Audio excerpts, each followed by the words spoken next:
Offinso you now rose there. You say how the money problem. And I be that so baby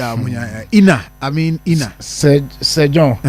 On say ade ba kwantem be keep on saying say do bia na ema ne bia ya ne say. Offinso proper pa no. Me no ina beja tum say ye ka project ya eye monument na ye signature project ya. Ni nyina ye NDC na ye ni nyina since time memorial. But ya na me bisa mo say ade na tem bia ye to aba na omato atie ho. But me hu say the story na esesa. Okay. The last me nya kan papa Offinso inside in na rules no na under NDC yes. Under honorable Henry Yusuf na oye MC John Dramani Mahama penso na etimi nya kwan na kama. So the arrangement was that na nke bitima all the rules are within Offinso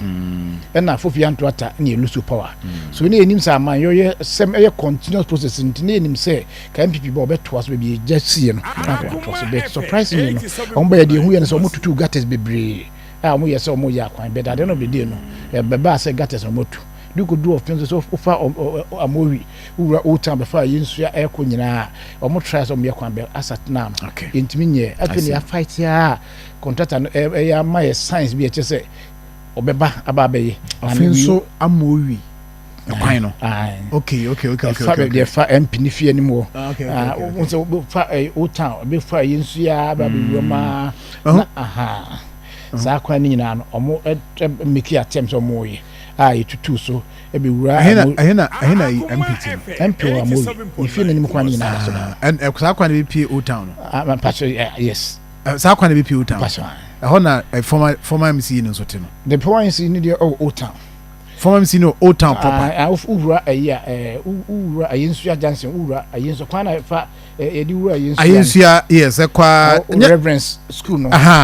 ono no ofri ne ho answer about reverence school no na ayini toaso MP ni toaso and you there be MP no so e wa mowi okay kwan na fa ayensu ya be roma na be wura abefa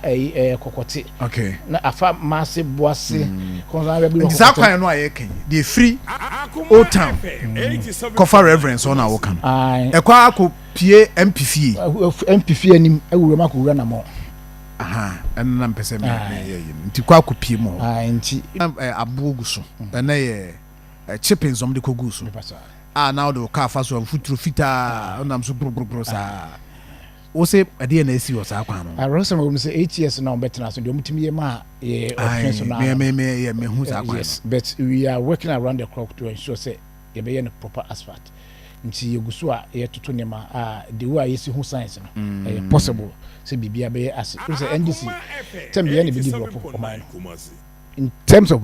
development there we can obi no betima je free ensem okay ye bad ya se bia be nie eno ntina even ye dia se him say ye buy en kra no project ya legacy project no e say attempt near complete because a taxpayers money and ye dia room nti say ye start project bi do baby na German say kwa na ya mo o mining puntu eno nti hwe a even agenda 111 kra no ye number of them are completing within ye this nti ye PSA sana district municipality bia projects ya starting from the previous administration account na so a number of them Offinso is no exception in terms of animal air canina